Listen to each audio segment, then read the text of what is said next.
이스라엘로 우리가 아침에 좀 잠깐 가봤으면 좋겠는데요. 이 성경이 기록될 그 당시, 그러니까 이스라엘의 구약의 제사 제도가 있던 그 당시로 잠깐 우리가 한번 가보면요. 이스라엘에 한 사람이 있었습니다. 한 사람이 있었는데 멀리 좀 타국에 여행을 좀 갔다 올 생각이었습니다. 한 달 정도 갔다 오니까 집을 비우게 되지 않습니까? 자기 집에 좀 고가의 물건이 있었어요. 그래서 이 물건을 내가 집을 비우면 이 도둑이 와서 가져가면 어떡하지 해서 자기 옆에 있는 이웃에게 이 물건을 좀 맡겼습니다.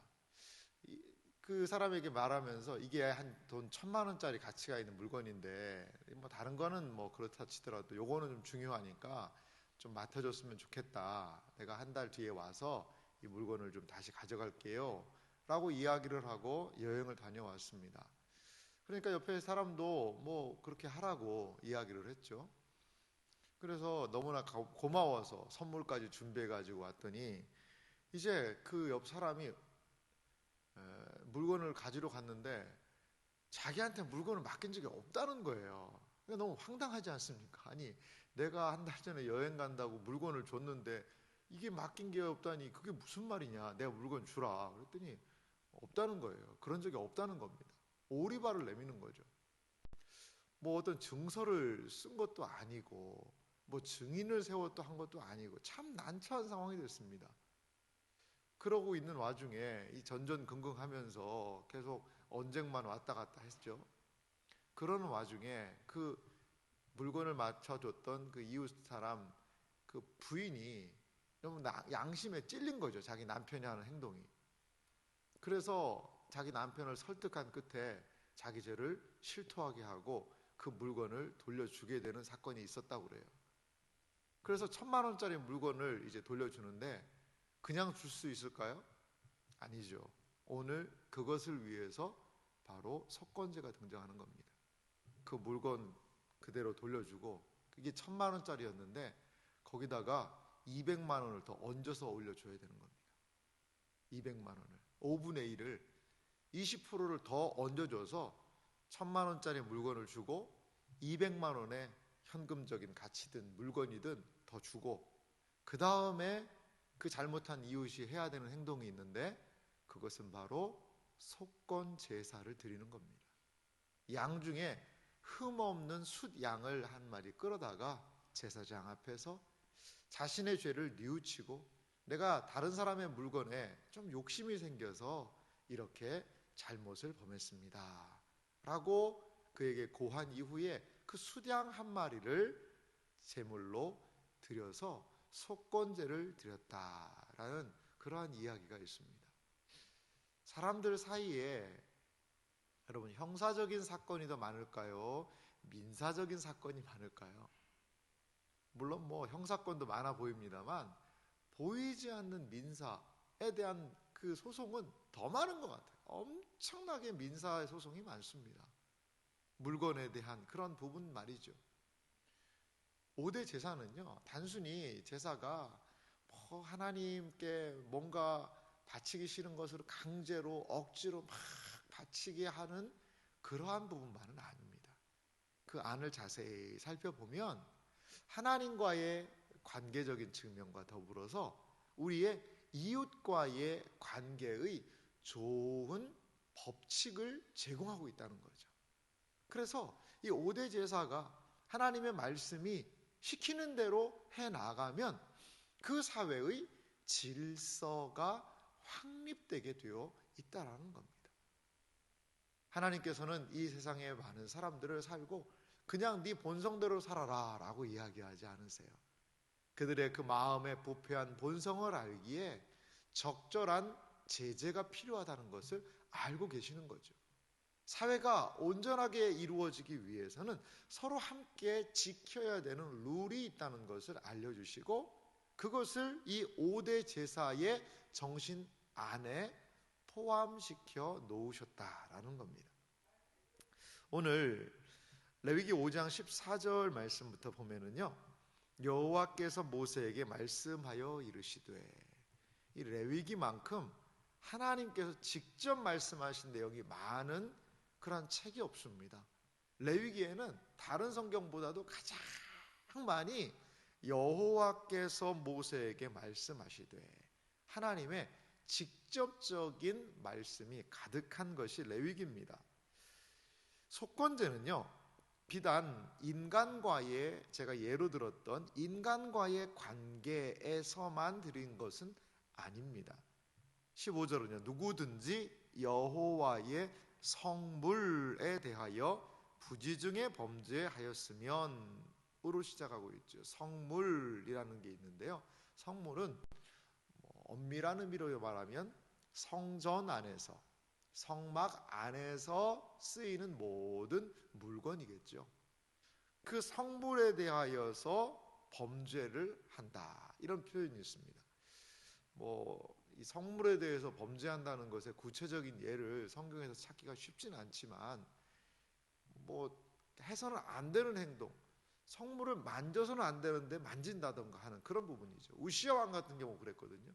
자기가 제사장도 아닌데 막 제사를 드리려고 하다가 나병이 발생하기도 하는 그런 부분도 있었고요.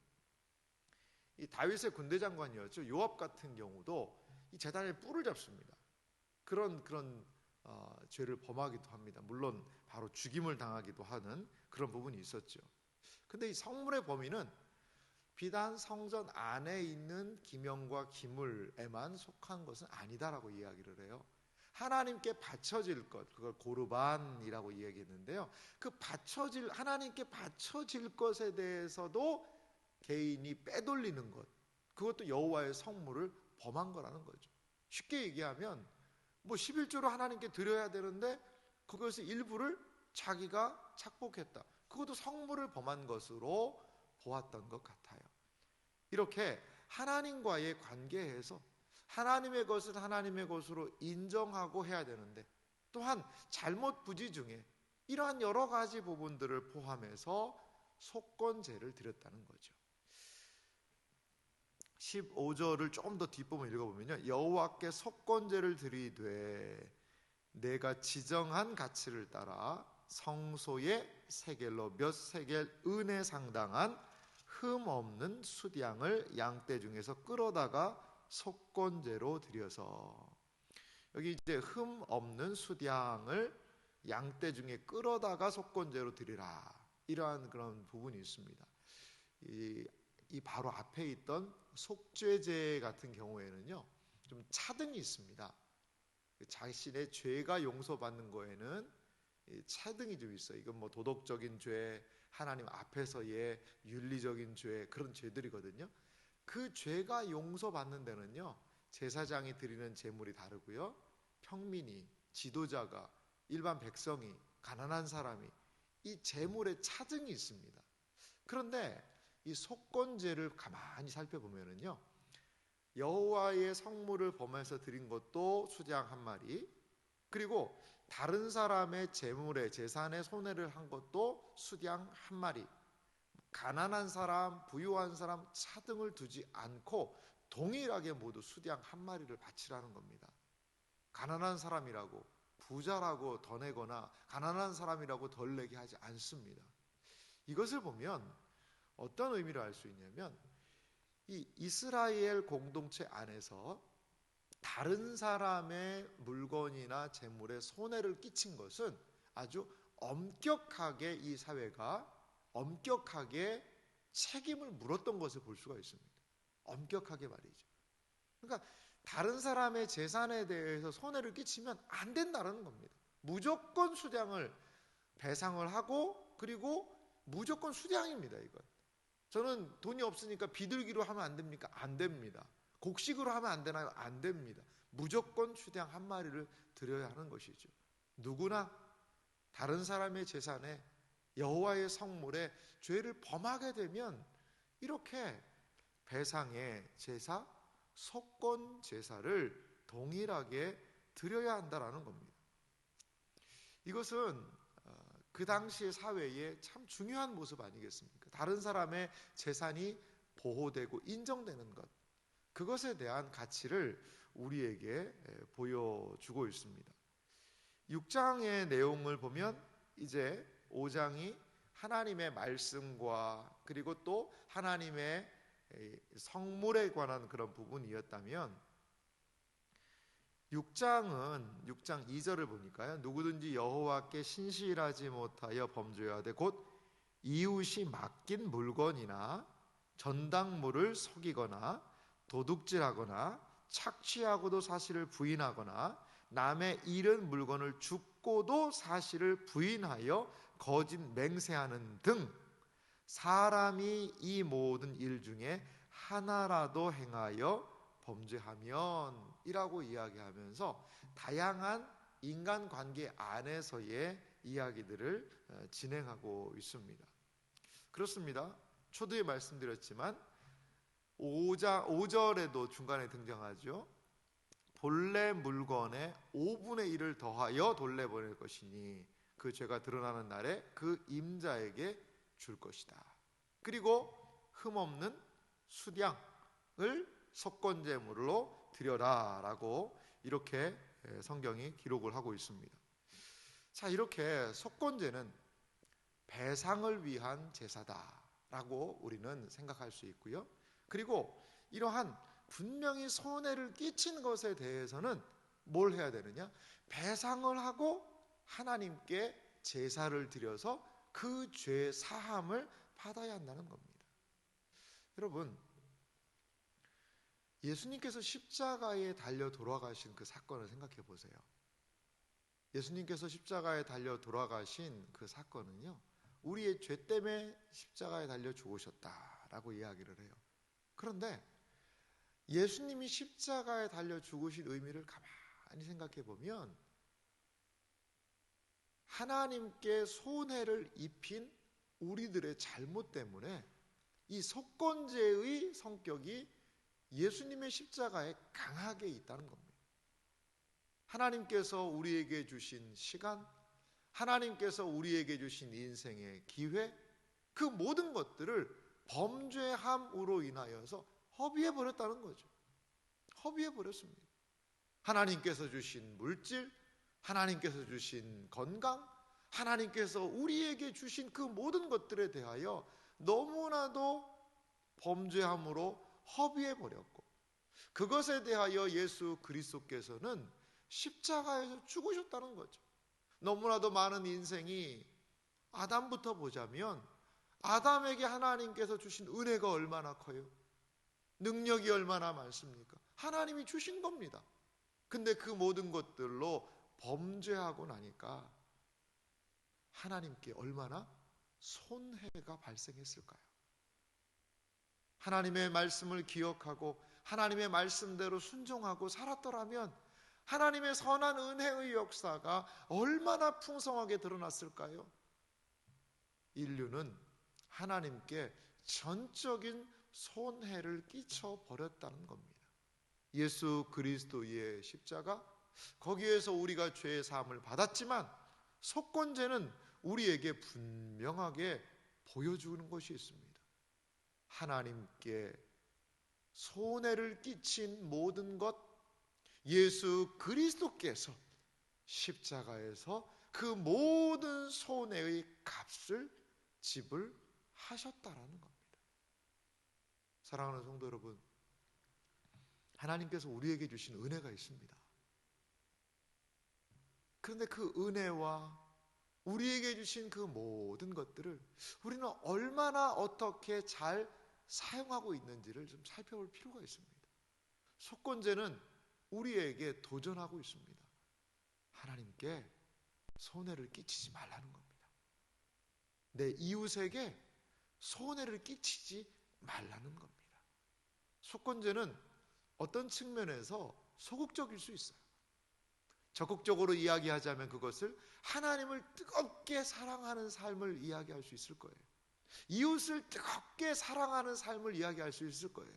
이것이 우리 신자의 적극적인 삶이라면 속건제는 적어도 이웃한테 피해는 줘서는 안 된다는 겁니다. 이웃에게 피해를 줘서는 안 된다는 겁니다. 적어도 하나님께 손해를 끼치는 삶을 살아서는 안 된다라는 겁니다. 사랑하는 성도 여러분, 하나님께서 우리에게 허락해 주신 것들이 참 많은 것 같아요. 그것을 기억하고 하나님께 것을 하나님께 돌려드리고 감사함으로 그것들을 잘 사용할 수 있는 그러한 우리의 인생의 날들이 되기를 간절히 소망합니다. 하나님께서 주시는 시간, 하나님께서 주시는 건강, 하나님께서 주시는 물질, 하나님께서 주시는 그 모든 지혜가 하나님 보시기에 온전하게 쓰임 받아서 하나님의 것을 도둑질해서 속건제를 드릴 수밖에 없었던 그러한 잘못을 범하는 것이 아니라 남의 이웃에게 피해를 줘서 속건제를 드릴 수밖에 없는 그러한 인생을 사는 것이 아니라 다른 이웃에 피해를 주지 않는 삶, 하나님께 주신 것을 온전히 잘 관리하고 그분께 영광을 돌려서 하나님께 손해를 끼쳐드리지 않고 유익을 끼쳐드리는 삶, 그것을 오늘 이 속건제는 우리에게 도전하고 있습니다. 지금 사실 속건제 드릴 필요 없습니다. 지금 속건제 양을 잡아서 수량을 그리고 물건을 해서 5분의 1을 배상하고 이런 성경적인 가치를 따라서 우리가 하지 않아도 됩니다. 지금 우리는 대한민국의 시민으로 대한민국의 법적인 테두리 안에 있기 때문이지요. 하지만 그리스도께서 십자가에서 이 속건제의 모든 의미를 이루셨구나. 그것을 기억하며 하나님과 이웃을 유익하게 할 수 있는 하나님께서 우리에게 주신 것으로 감사하고 만족하며 하나님께 영광을 돌려드릴 수 있는 그러한 우리의 생애와 삶이 되시기를 주님의 이름으로 축원합니다.